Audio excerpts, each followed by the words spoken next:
আসসালামু আলাইকুম। দেশ বিদেশ টিভি থেকে হুসেন বলছি। আমার চ্যানেলে সবাইকে স্বাগতম। ছাত্র উপদেষ্টা আছেন ৩ জন এখন ডক্টর ইউনূস সরকারে, এবং তারা যখন মনোবাসনা প্রকাশ করলেন যে তারা দল করবেন, তখনই বিএনপির ঘুম হারাম হয়ে গেল, অনেক দলের ঘুম হারাম হয়ে গেল। এবং ডক্টর ইউনূস নিজে কয়েকদিন আগে ইংল্যান্ডের বিখ্যাত পত্রিকা ফিনান্সিয়াল টাইমসে যে সাক্ষাৎকার দিয়েছেন, তাতে তিনি বলছেন যে ছাত্রদের সুযোগ করে দেয়া মানে দিবেন তিনি, বা দিতে চান, এই ধরনের একটা ব্যাপার।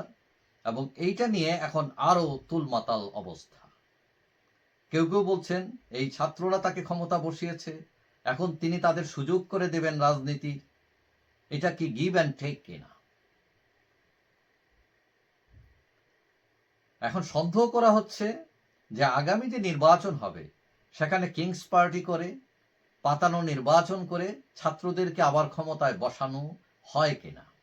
আর মাঝখানে জামাত বিএনপি ফাঁকা মাঠে গোল দিয়ে, তারা জামাতকেদেরকে গোল দিয়ে তারা বিজয়ের হাসি হাসি কিনা।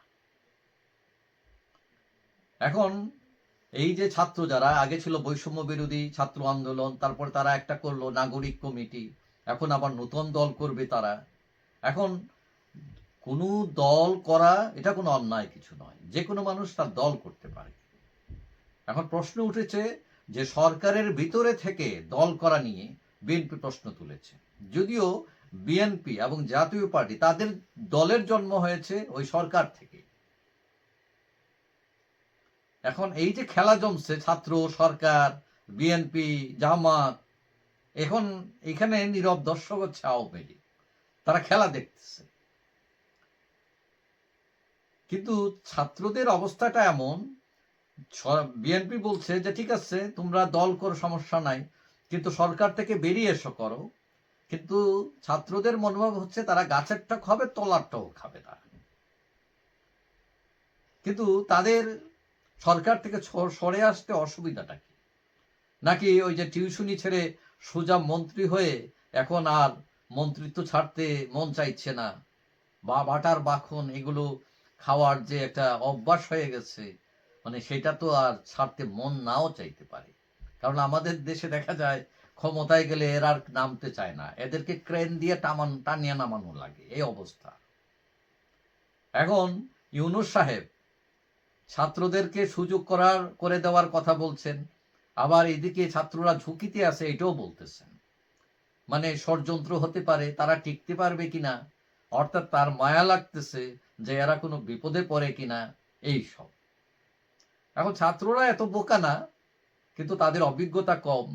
কিন্তু তাদের সমস্যা হচ্ছে তারা ইতোমধ্যেই বিভিন্ন হঠকারিতা করে, তারা প্রশ্নের উদ্রেক করেছে, এবং তারা অনেকটা যে আমরা সব জানি, মানে কারো কাছে পরামর্শ, কারো কাছে জ্ঞান নিয়ে চলবে এরকম না। তো এখন বিএনপি, জামাত, ইসলামী দল, তারা এখন সবাই এই ছাত্রদের একটু সমীহ করে চলতেছে। কেন চলতেছে? কারণ তারা সরকারের মধ্যে আছে। কিন্তু সরকার থেকে নেমে গেলে তাদের তো তখন কেউ আর 2 পয়সার পাত্তাও দিবে না। এখন সেই ভয়ে তারা কি নামতেছে না? তাদেরকে পুলিশ প্রোটেকশন নিয়ে তারা এখন চলতেছে। এখন পুলিশ প্রোটেকশন চলে গেলে তারা আবার মারটার খায় কিনা, এই ভয়েও তো কি তারা নামতেছে না?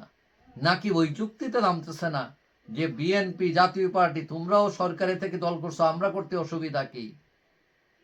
কোনোটাই স্পষ্ট না। কারণ আমরা জানি ইতিমধ্যেই বৈষম্য বিরোধী ছাত্র আন্দোলনের নেতাকর্মীরা অনেক জায়গায় আক্রান্ত হয়েছেন তারা। তো এখন ছাত্ররা হয়তো সুযোগ নিতে পারে, যেহেতু তারা সুযোগ পেয়েছে, এবং সরকারের উচ্চ পর্যায়ের এবং খোদ ডক্টর ইউনূস বলছেন যে সুযোগ করে দেওয়ার কথা বলছেন। এবং এটা নিয়ে এখন তুলকালাম কাণ্ড, অবিশ্বাস তৈরি হয়েছে যে সরকার যদি এই ছাত্রদেরকে হেল্প করে, তাদেরকে বিনা কৌশলে তাদেরকে আবার ক্ষমতায় নিয়ে আসে, তাহলে ফলাফল কি দাঁড়াবে? বিএনপি এত হইচই করে লাভ কি হবে?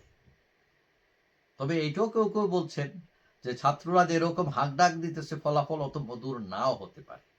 কারণ ইতিমধ্যে বিভিন্ন জরিপে দেখা গেছে ছাত্রদের তেমন কোনো জনপ্রিয়তা নেই। ভোটের বাক্সে আওয়ামী লীগ, বিএনপি।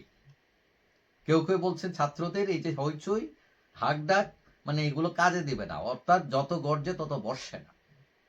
তারপরে সাধুবাস, তারা যদি দেশ গঠনে, গণতন্ত্র চর্চায়, মানুষের কল্যাণে কাজ করতে পারে, দ্যাটস ফাইন, স্বাগত। যাই হোক, সবাই ভালো থাকবেন। আশা করি দেখা হবে অন্য কোনো ভিডিওতে, ইনশাআল্লাহ। আল্লাহ হাফিজ।